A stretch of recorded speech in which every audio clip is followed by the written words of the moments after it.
Hey, Every Tim, day. mandatory minicamp tomorrow. There's so many different ways to go with this. But first and foremost, as the Lions hit the field tomorrow in Allen Park, there are so many positive things about the Lions. Everybody's talking about this team. Everybody from all corners of the country. How difficult is it going to be for them, or how easy will it be for them to not read any of the press clippings, for Dan Campbell to say, guys, we got to work here. This is part of putting the work in. Will that be kind of job one right now, is just to put your head down and focus? Yeah, I don't think it's really an issue with this team. I mean, you look at last year, and yes, they're getting a lot of publicity, they're getting a lot of national love, but if you talk to those guys in that locker room, they didn't accomplish anything last year. I mean, yeah, they had a nice finish, but, their goal was to make it to the playoffs. They didn't do that.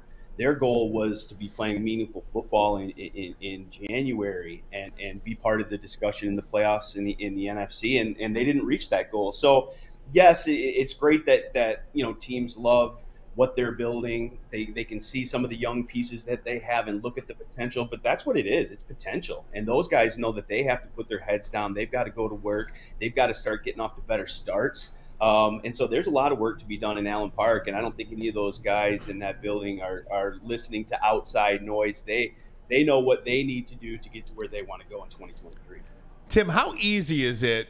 I mean, start of the season, it's going to be everybody's going to be excited. But to play the Chiefs in the opener, how much?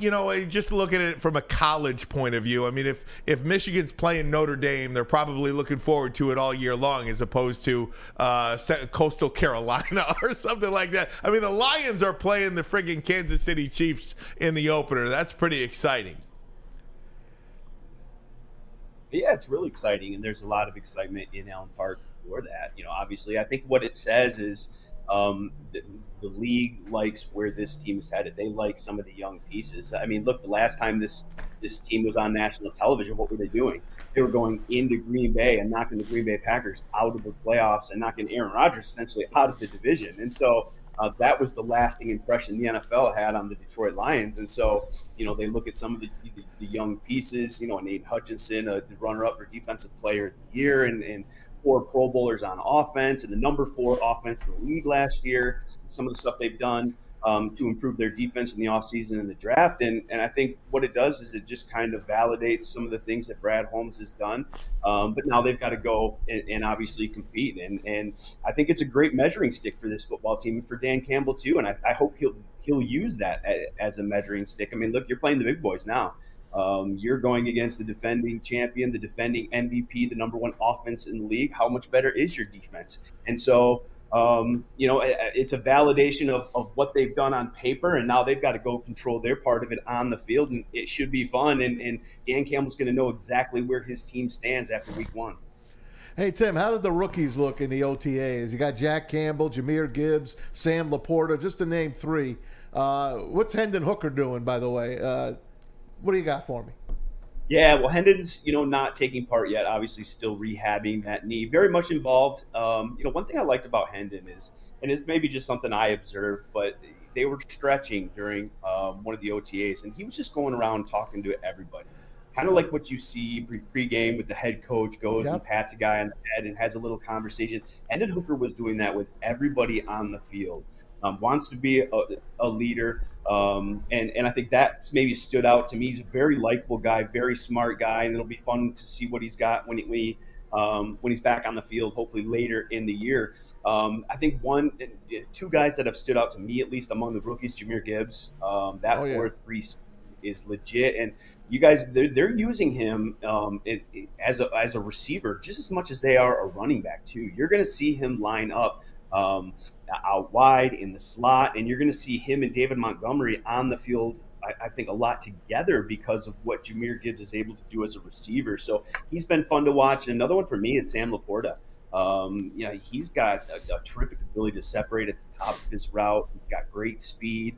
He's been making a lot of catches, through the rookie minicamp and through the first OTAs, and I think he's going to be a big part of what they do offensively. So those are two guys that have stood out. Jack Campbell getting second-team reps, and that's really kind of what this time is. You've got to earn your first-team reps. You've got to earn your way up as you learn the playbook now that you're with the vets. But he's looked good. I think one thing that stood out to him is his speed.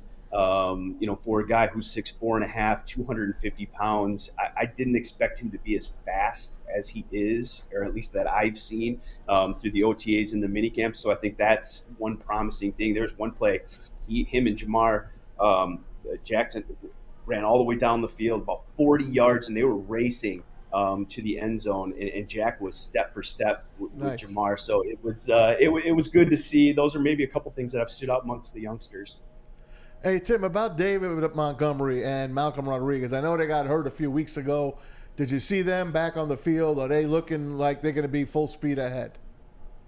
Yeah, they weren't back at last week's OTAs. We'll see what minicamp brings, Tuesday, Wednesday, Thursday. But Dan Campbell did address it and said it was nothing major. I mean, this is June, right? May and June. So of course, it's all about, being cautious more than anything else. Neither injury was serious, just kind of a bumps and bruise. And you're going to be overly cautious in May and June so that they can hit the ground running in July. We'll see this week, but it's nothing to worry about. Cool. Talking to Tim Twentyman, DetroitLions.com senior writer, insider on Twitter at T20man. Just sticking with the injuries for a second, is there any concern at all with Frank Ragnow, Tim? And if so, how much? And then you've got a number of guys that were hurt last year, whether it was Vaitai, Pascal, Okwara, Tracy Walker. What about those guys, and where are they as we head into, mini camp, training camp in July in the season forthcoming? Yeah, it's pretty good on the injury front, guys. I mean, when you talk about Frank, look, it's something he's going to deal with, and with it last year, and he played at a Pro Bowl level, and so there's not a lot of concern with me there. Just knowing Frank personally, how tough he is, he's going to deal with that injury, and he's going to play through it, and he'll play at a Pro Bowl level. So there's not a lot of concern there. And the other guys, it's looking good. Romeo's back. Obviously, Big V's back. I had him on my podcast last week, and he's really excited about feeling good. And he contemplated retirement a little bit, but just missed it and got back. And he's had no issues with the back. He's looked good. And for an offensive line that was one of the best in football, to get Big V back at that right guard spot, they could be even better this year. And so, Pascal, we didn't see him until late October last year because of the core muscle injury. He's good to go.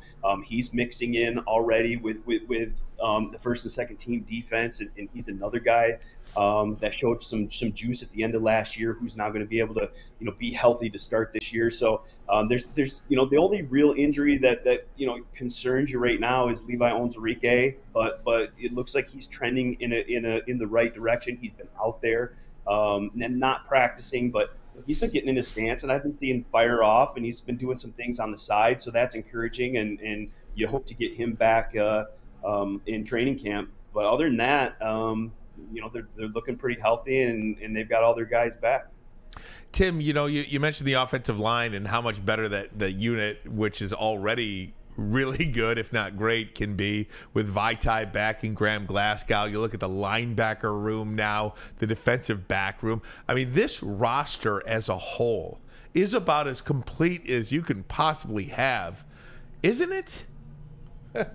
Yeah, it is. I mean, it's hard to find a ton of weaknesses. I think maybe one to me would be if you suffered an injury along the interior defensive line. You signed Covington. Obviously, you have Aleem. You've got Bugs. You've got some versatile guys that you can mix and match. We talked about Pascal. He can move in there, and you can do some things with Kaminsky as well. But I think true 330 plus, interior guys. Broderick Martin's another one, but he's a rookie. If you get one or two injuries, maybe you're a little short in the interior of the defensive line, but I think that's really it. I think the fun thing about the next 3 days for me is going to be watching the secondary. That's where Brad Holmes really decided that they had to get better this offseason. You bring in C.J. Gardner-Johnson. You bring in Emmanuel Mosley. You bring in Cam Sutton, who's looked good through the OTAs. We haven't seen Emmanuel yet, but he's going to get back soon. You draft Brian Branch. That's a really different unit than what we saw this time last year. And I just through the first few weeks, I've been noticing a lot more hands-on balls, some more, balls hitting the ground. I think the competitive level in that secondary is much better than it's been. I think that'll be where kind of my eyes focus the next 3 days is how improved is that secondary? How improved is that defense overall? Because if they're just marginally better on defense, guys, this is going to be a really, really dangerous team to contend with. You didn't even talk about the kickers yet. Come on now, Tim. We got a kicking battle here. You got Michael Badgley, who I'm not a big fan of. Sorry. You trade for Riley Patterson, who they never should have let go. And now you got this kid, John Parker Romo from the XFL, who I hear can big bang leg. He can bang him from 60 yards out. I bet you all three of these guys will be on a team this year. But which one is kicking for us? Yeah, that'll be, training camp's going to decide that. It's funny with Parker Romo, during last week's OTAs, they had a little kicking competition, him and Riley Patterson, and he was perfect.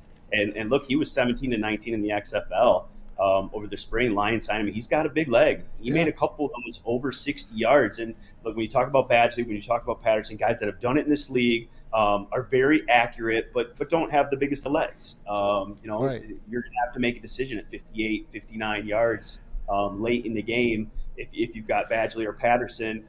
I think that's the in for Romo. If he can stay accurate and he's got the bigger leg than the two, then I think that's his avenue to make the team. But really, it's just going to come down to training camp and who is consistently the guy that puts it through the upright. I think that's one competition that's pretty easy to evaluate in the end. We get to mark them down and jot them down every day at practice. Yep. Obviously, a lot more goes into it, but I think that'll play itself out just as it did last year in training camp.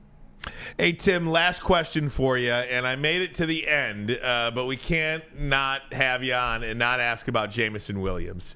How big is this mini camp for him? And I guess every opportunity he's on the field is going to be big for him, but all eyes seem to be on him, because this is the only time we're going to see him really, and, obviously out for the first 6 games. He's got training camp and exhibition as well, but these are big moments for him, aren't they?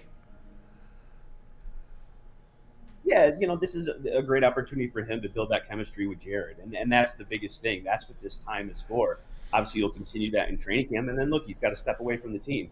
I think what it is he's got to step away for 4 weeks. Then he can come back and play. Obviously, he has to sit the 2 more games out, the 6 games. But I think you just want to get to a point before that suspension where you're feeling pretty good about the relationship that he's built with Jared Goff, how he fits in to this offense. They're going to play him all over, so it's incumbent on him to learn the X, learn the Z, learn all the different spots they wanna put him. Have some good presence in the preseason, and then look when you've got to be away, stay with it, stay trained, and then you're ready to come back in 4 weeks practice, and then you're ready to kick it off week 7. So this is an important time to kind of build that chemistry, see what he can do in this offense, and we've already seen through the OTAs and the last couple of weeks, his ability to stretch the field, how that's become maybe a little bit bigger part. I think a few more deeper shots than I can remember in past OTAs. So that's the element he brings. And so the more you can build that chemistry with your quarterback, that's the important time here and then in training camp before he's got to go away. All right, Tim Twentyman, really appreciate your time, my friend. Thanks so much. Enjoy being outside. Going to be a beautiful day in Allen Park the next 3 days. No rain, highs in the 70s. Oh, perfect. Very enjoyable experience. Check out, yeah, exactly. Hey, tell O'Hara we said hey as well. Yeah. I will do that, boys. All right, Tim Twentyman, DetroitLions.com, senior writer and insider, has a podcast as well. You can follow him on Twitter at @Twentyman. Lots of exciting Detroit Lions news to talk about. We will get there.